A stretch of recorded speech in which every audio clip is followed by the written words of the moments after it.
Hey everyone, this is Honeybee Energy video part 6, and we're slowly reaching the end of the series, and then there will be more, or at least the official part, and then there will be more informal discussions, videos and live streams on the topic. But to get there we need to continue and we need to look at schedules. We have looked at schedules before, that's why I will keep this video fairly short. And we jump right in. Okay, as you can remember, we covered a lot already, and if you haven't seen any of my videos, please go back, check the playlist about Honeybee, and you'll find everything. So this time I will not recap, because we always recap everything. And maybe just very quickly, we went from building a model to Honeybee Radiance, and then to Honeybee Energy, and then Honeybee Energy we covered a lot of things already. So we built a simple energy balance, and we looked at the basic properties, programs, construction sets, and so on. And we also made our custom construction set. That's all very cool. Now, we used schedules before. For example, you might remember that, for example, we here in the program, you can understand it in a way that if you add a program to a room, for example, you have a bedroom, then what's interesting in the bedroom is how much is the lighting used, how much people occupy that room, and how long. Does it have hot water? Probably not. And for example, now if we look at people, what's interesting is then we could use a schedule to refine the occupancy of that room a bit more. For example, here it says it needs an occupancy schedule. For the people who use that room, they use it probably not during the day or very little, but they use it to sleep there. So it's half of the days basically used. People also radiate heat, so that's why we want to add this information. And you can see, for example, here in Sunday and Saturdays, I have here 0.1. So that goes up to 1 as 24 hours, and this is basically, you can see it as a percentage of that 24 hours. I didn't change here anything, so I assumed that it's used the same. But then I have, for example, here the lighting schedule, and here I also use the same. It's just, I mean, you could really think about holidays a bit more. This was the program for the kitchen, by the way. So I thought maybe during holidays it's gonna be more, or maybe on weekends it's gonna be more as well. But it was just an example. So you could think about how much time you would use your room, and that's where this schedule becomes very handy. But there are other schedules, and that's what we want to look at. And the best way to really understand schedules is, of course, by applying it, but also there are the example files. And the example files are super useful because they already give you ready-made snippets to use. So if you go here into your download folder for the Ladybug tools, inside you can find not just the installation, the installer and the uninstaller, but there are samples. And if I go here in Honeybee Energy, you find the schedules, creating schedules. So we could open that, creating schedules. I'm gonna open this. And this is, it's super useful. So in our case, we used this one. This is the weekly schedule. So instead of, in our example, what we did, we said on Sunday 10% of the time the room is used 10% of the time. But you could also, as it's done here, be much more specific and say each day has a very, very specific schedule. It becomes handy when you have, I don't know, like a machine which turns on and off. In that example, you could say, okay, my room is only used in at 7 o'clock in the morning, it's starting to be used, but very little. For 8, it becomes more, and from 9, maybe, you know, this is just a cleaning lady coming at 7. Then, but at 9 everybody's there, and it's fully used until 4 or 5, and then everybody slowly goes home. Some people have working overtime. If you imagine this is an office, some people working overtime. One guy's left still at 8 o'clock, but then nothing from 9 pretty much is empty, and the people are at home. And then you have Saturday, and the people who have loads of work, they're actually coming in, or it's maybe just the cleaning lady coming in, or the cleaning team, and cleans on Saturday, and then Sunday is nothing. Very unrealistic in London. But yeah, that could be a weekly schedule, and that could be used in programs. So you have a program for your building, or for your room, and that could be then used for lighting, for electric equipment, gas equipment. They all use these weekly schedules. Pretty straightforward. I don't think there's anything to explain. Yes, there is. How to get to these sliders you have seen. This is the gene pool, which comes with Grasshopper. So if you know Galapagos, this is basically allows you to have several sliders within one box, and you can adjust that. So for example, if I have 24 hours, then I can edit this here and add 24. Okay, and again I need to adjust that here. This should be only 1 as a maximum, and now I can choose. And of course I could have more decimals. I could have 2 decimals if I'm gonna be very, very, exact, but 1 should work. And what I'm doing here is basically just an average of what that would be. So, I mean, in theory, you could then also create an average out of whatever comes out of here. Right, that would be 0.48 free periodical. So that would be the input here. Let's maybe kitchen at 2 o'clock. Somebody gets up and needs something from the kitchen. Then goes to bed again, nothing. Then some people are already getting up. At 9 it's fully used. Maybe people already going to work. Mama is at home cooking, maybe starting at 11, no, maybe 12. School kid comes home for lunch. I don't know, I mean, it's just making things up here. But I think you get the concept, and maybe there's more activity in the evenings again. That's, yeah, you could play with it. And you have 24 hours starting from 0 to 23. Basically 23 is the hour from 11 p.m. to midnight, and that could be then used here. I'm not putting it here because otherwise it's going to recalculate everything, but essentially it would be then calculating an average of this, where the result would be something like this. So quite close to this, what I assumed to be anyway. So gene pool, remember, gene pool is here in parameters, utilities, gene pool. Or you just find it like this. Or you just use the example file and just copy whatever. That has an output, and depending on the tool you want to feed it in, it will have an input for schedules. Actually, this is the Deconstruct Schedules, so it gives you actually a data output of what that schedule looks like. And if we use the Ladybug tools, where is it? Ladybug Deconstruct Data, this is always good to check, then we can actually see what's inside.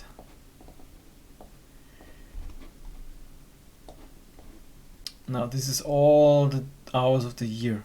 Remember that we look at, although this is a weekly schedule, with holidays and so on. But yeah, so it's although it's a weekly schedule, it will be distributed over the whole year, and then that's why the output then is of course for the entire year. So remember that. That's why we here in the Deconstruct Schedule tool we can actually apply a period, and here we can adjust. Here we can specify the starting day of the week. Probably need that because that's a good question, because where does this week start? Does it Monday or Sunday? But yeah, anyway, there is more. You can actually look at here. You can with this tool Deconstruct Schedule. With this tool, it's called Deconstruct Schedule. Schedule to data, basically. You can look at what data is in the schedule, and then you have another one. It's called Deconstruct Schedule, where you can look at the individual settings for the individual days. And type limit has something to do with what are you measuring, and then you can look at the type limit. The type limit is here basically depending on what unit you're using. It's just validating your input with upper or lower limit, I guess. Yes, upper lower limits and assigned units. So it just basically double checks if what your input here fits to the schedule you want to use. Because here it's basically a fractional use. So you use 0.1 is like 10% of the day, the time of the day. But there could be other inputs like kilowatts or. But yeah, let's look at a bit more what's in here. I mean, we saw that already now. The weekly schedule. There's a seasonal schedule, and then there's also pre-made or ready-made schedules for you to use. So which come from the Open Studio. Again, works the same way as all the other as the programs and construction sets. You basically add a keyword. Let's say kitchen. Let's see what's coming out, and I get a lot of different schedules. Hospital kitchen exhaust, hospital kitchen gas, primary school kitchen equipment, and so on. So you get already schedules for let's say large hotel kitchen equipment. That means you can use that already. You don't need to create your own schedule if you want to use that. If you have a more clear idea on how much is used, then it's probably better you set up your custom schedule. So that's a word to try. You can also, or you can maybe be more specific. So either you could use this list, or you be more specific. Let's say you found what you want and say large hotel kitchen. Okay, then you refined your search, and you can say now.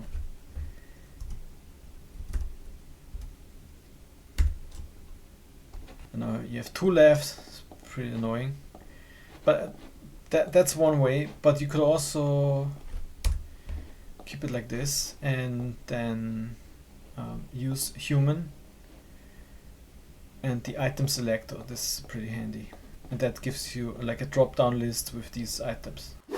Okay, so this is one way to work with schedules. We saw the Deconstruct Schedule. That's also interesting now because we could go into here again. We search the kitchen equipment, put this in here, and then now we can look at the day names, day data, or maybe we need to separate data values, data from headers. So you can see, okay, now we have the different days like weekends, holidays, normal days, and it's not very fancy really. That sorry, it's my washing machine. It's not the best time now. Next here is schedule data. That's what we also saw before. Now we can do the same. We can look at that, what's in there, and see values for the whole year. So for every hour of the year, you're gonna see this hotel kitchen equipment. And it's really about how it is used. How much is it used? 0.1 means 10% of its capacity. And then there are other ways to calculate then how much energy that requires. Okay, next one here is apply room schedules. That we haven't done really, but there are ways to basically apply a program to a room, but you can also apply a schedule to a room or a program. So instead of like creating the program and then apply the program to the room, you could also apply the lighting schedule directly to your program, to your room. That also works. And that way you would, for example, use this.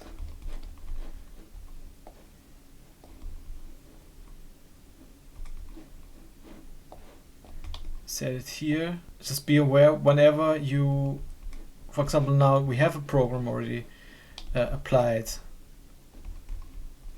I think here we use this, the mid-rise apartment program, and we have the kitchen program, right? The mid-rise apartment program we apply to all the other rooms just for now, just to make it simpler. But now and we applied it here. No, we applied it basically here. It goes to all these rooms. And now if I would apply a different schedule to that set of rooms, then it will change whatever is in the lighting schedule, for example. So if I add a lighting schedule here and modify that room, then this lighting schedule will apply and not the one which was in the mid-rise apartment program. Just to keep that in mind. So you can add schedules, but they will change or alterate what was already set. So just to be careful. So I could just add my gas equipment schedule here, and then this then goes back into my rooms, into the adjacency, and so on. I think it's pretty clear. You can add programs and schedules before, you set something specific, or like general, and then you could be more specific for each individual room if you want. So I could also set for example, I could use this room here, then add my ventilation schedule, and that goes back into here. So then I changed the schedule for the ventilation in my study room only, and that overrides whatever was in the apartment, in the mid-rise apartment program. Or maybe there is no ventilation in here, so I want to add one for only specific rooms. So I hope it's clear. And then next here we have shade schedule. So we could now create a transparency schedule. We tried that already in the Radiance, Honeybee Radiance series.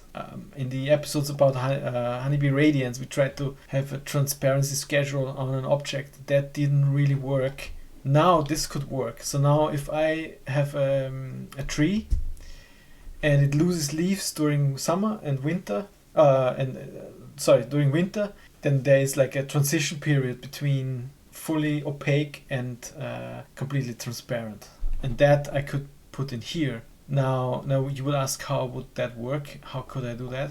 So we could go back into the creating schedules. That's pretty handy, really handy, and go in here. The create a fixed interval schedule. That would be basically this.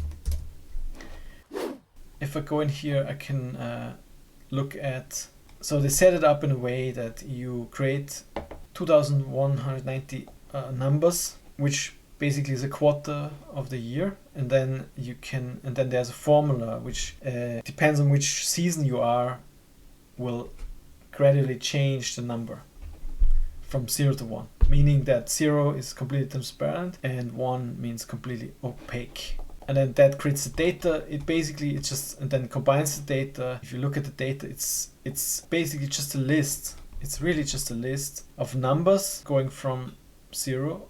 It's really just a number going from 0 to the transition period. You can actually see exactly when it's happening.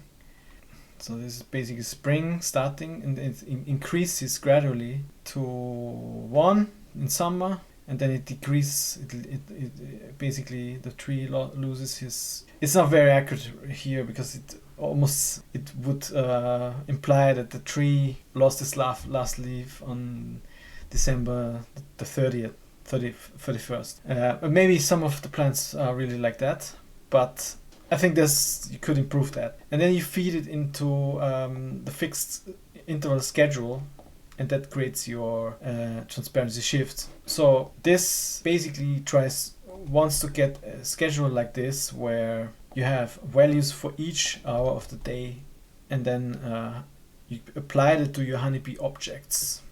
So for example, if I have I would just make a very simple object, because otherwise it becomes way too complicated. So very simple object. We need to go back to Honeybee actually here to create, for example, a shading device. It can be detached from the building, can be attached to the building. We need to create the geometry. So this is so imagine this is a plant. A hedge, trimmed hedge. And this now I need to check. So yes. So I just need to add my shades now to Honeybee. Create basically, these are Honeybee objects, and then I apply the transparency. Well, you could also do it differently. You could also use the schedule directly here. That's also possible.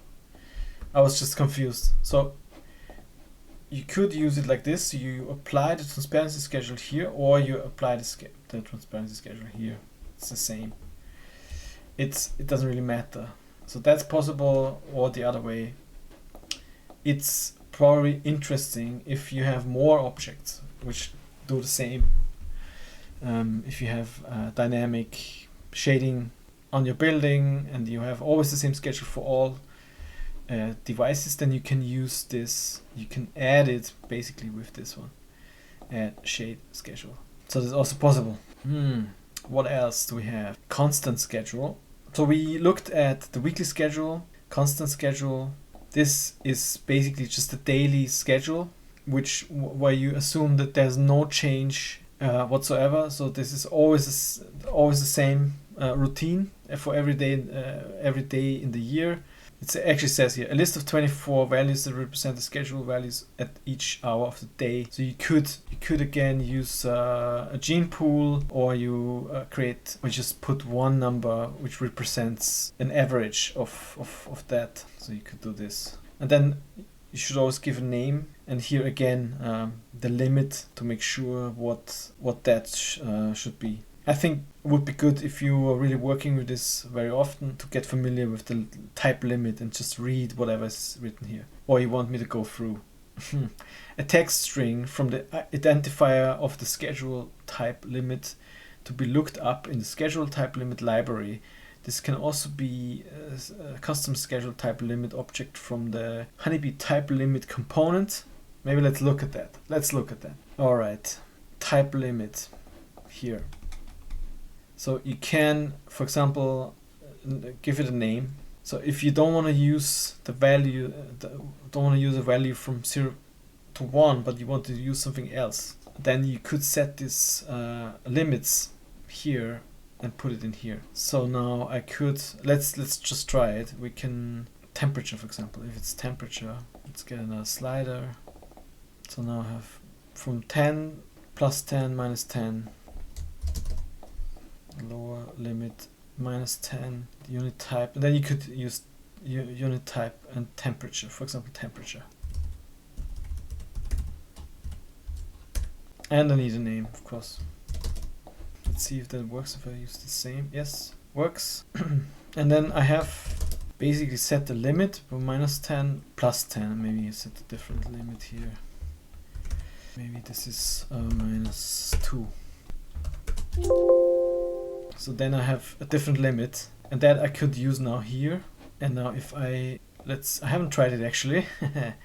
So if I go above or beyond or below, then it would be interesting what's happening now. And we can again use the schedule here, the deconstruct data. deconstruct data. And